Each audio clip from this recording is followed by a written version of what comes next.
beautiful sunrise. Good morning. Never have my eyes things so amazing. The colors of the clouds around you reflect the beauty of your arrival.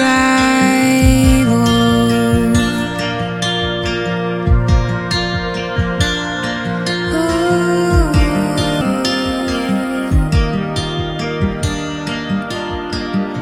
Beautiful sunshine. Hey guys, I'm Bailey. Thanks for clicking on my channel. Today, let's get back to our roots. Let's talk about planning a natural childbirth, specifically using the Bradley method.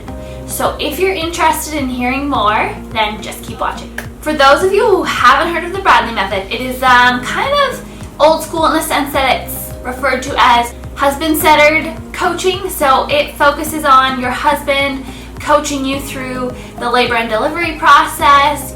Whoever you want your birth coach to be, whether it be your mom, your doula, your boyfriend, your partner, that's your birth coach. So the Bradley method course trains your birth coach to basically wait on you hand and foot. It's amazing. I enrolled in the course. It's 12 weeks. I enrolled in it with my husband and we did it together. And in the first class, our partners gave us full body massages and I was sold.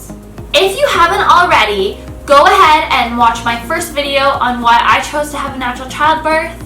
And if you're interested in hypnobirthing, watch my video on how I had a positive hypnobirthing experience. Also check out my video on natural induction methods so that you don't find yourself extremely pregnant and needing to be induced medically in the hospital. It could affect your contractions, things like that. Bradley method helped my husband, which in turn obviously helped me. He knew exactly what to expect. He knew what to do to make me feel better and when to do it. And he was the best birth coach ever. Our bonding experience when I was in labor is second to none. He knew what pressure points to hit. He knew to make sure that I needed to stay hydrated, what to give me, when to get, like, it was just unprecedented, and I want that for you. I want you to have a birth partner that makes you feel so special. I want you to feel 100% completely pampered when you're in labor and delivery, because that's what you deserve. If you don't want to be touched and you don't want to be talked to, then that's what you deserve. But if you want a foot rub, if you want your husband to rub your back and say, you're so amazing, you're so beautiful, you're doing so great, then you should have that.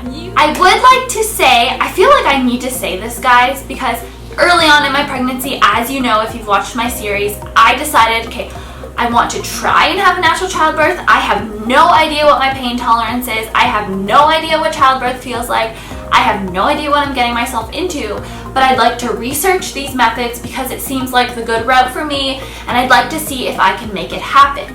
Now, I didn't go telling people that I was planning this in my pregnancy because, to be completely honest, I didn't know if I would be able to do it. I had no idea. So now that it's happened for me and that I've been able to do it because I prepared so well, I want to share that with you.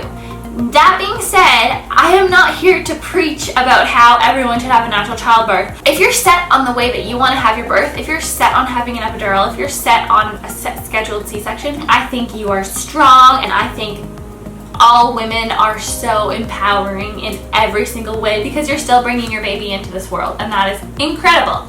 But if that's your choice, then this natural series is not for you. If you are someone who has maybe considered trying for a natural childbirth and you want to find out more information, then I'm here to provide that for you.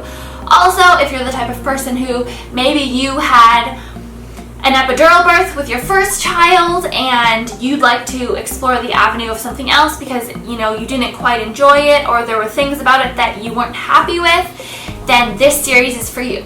I am going to list 5 tasks that I want you to do in order to prepare for this birth, keeping in mind the Bradley method-centered approach. So first things first, go get a pen and paper because you're about to write some things down. Task number 1, make a list of the ways that you personally have handled pain in the past. So try to think about a time when you were in pain, whether it be fever, whether you broke a bone, whatever. Make a list of the things that you did to handle that pain. Write it down. Did you scream? Did you listen to music? Did you breathe through it? That's a really popular one. I want you to cross out all of the negative things, screaming, swearing, clenching up really, really tight, holding your breath, all of those. Cross them out, reevaluate the way you deal with pain if it's only negative, and look at the positive things that you wrote down and focus on those. There are so many positive ways that you can deal with pain. So now that you've written down all the ways that you've handled pain in the past, I want you to talk about those ways with your partner. If I'm clenching my fist, grab my fist, unclench them, or whisper in my ear, loose hands, positive words. These are reminders that you will not remember to do yourself when you're in labor. So you need your partner to do those things for you. And that is why we make lists for our partners, because we need to be very specific with them. We need to tell them exactly what we want. Task number 2. Now this is not while you're in labor and delivery, this is while you're preparing, while you're pregnant. Make a daily checklist of the things that you would like to do every single day to prepare your mind and body for labor. So here are some of the things that you should put on your checklist. Make sure you write these down so you can make a fun little paper with them, make it colorful, have fun with it, guys. Like seriously, this is an exciting time.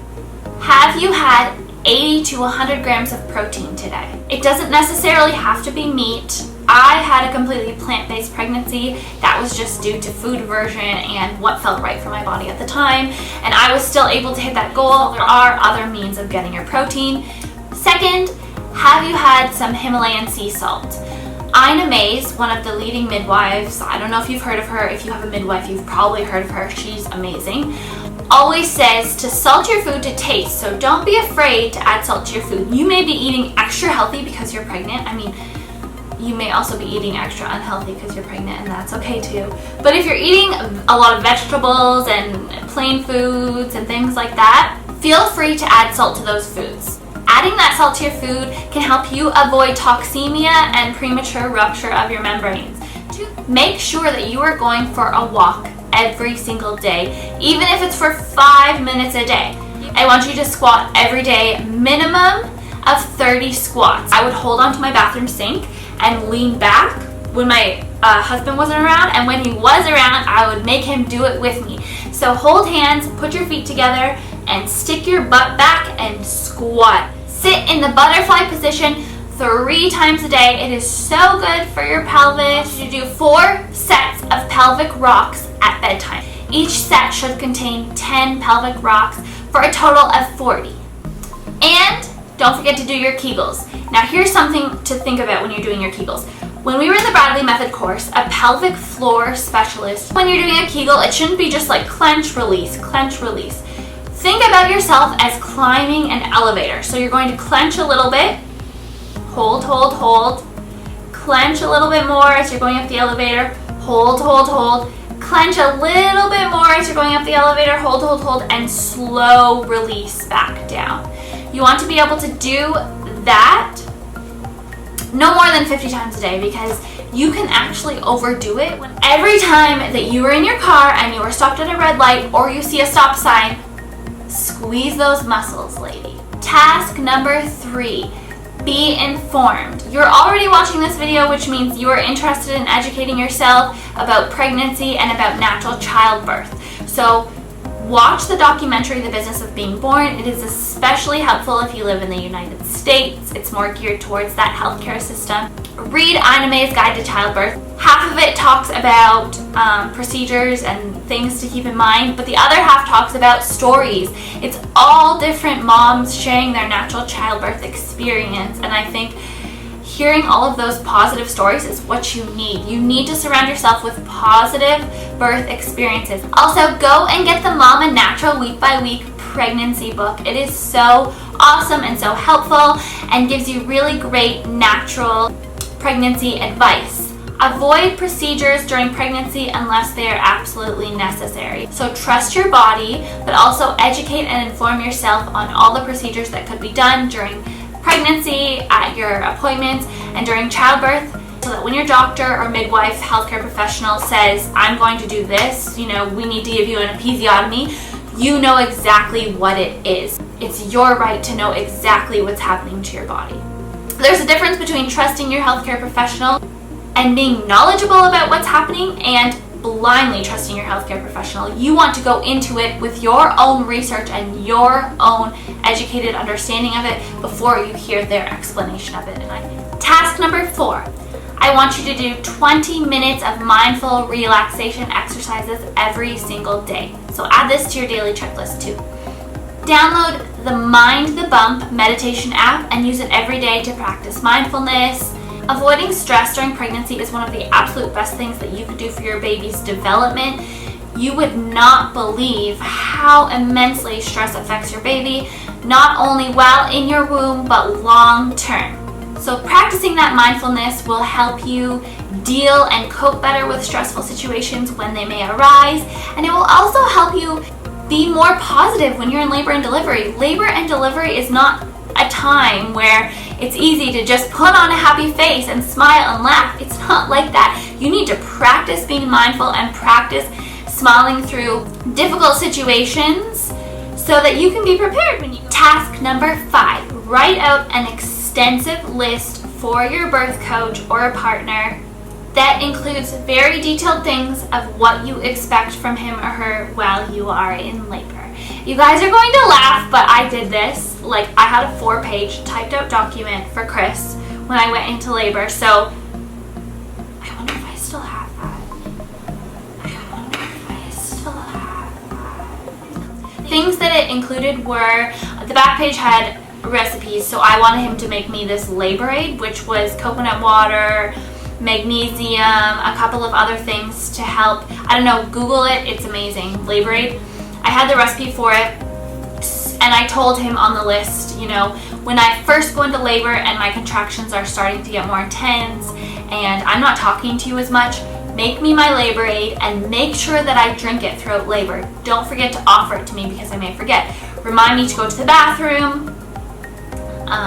There were things like, at this point, call my mom and my dad.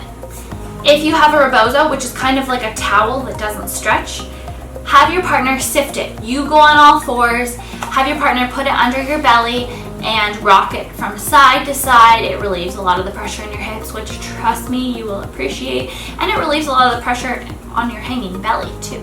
And remember, birth partners and mamas, this quote. Dr. Bradley said, "A trained husband can do more for the comfort and relaxation of his wife than any amount of medication."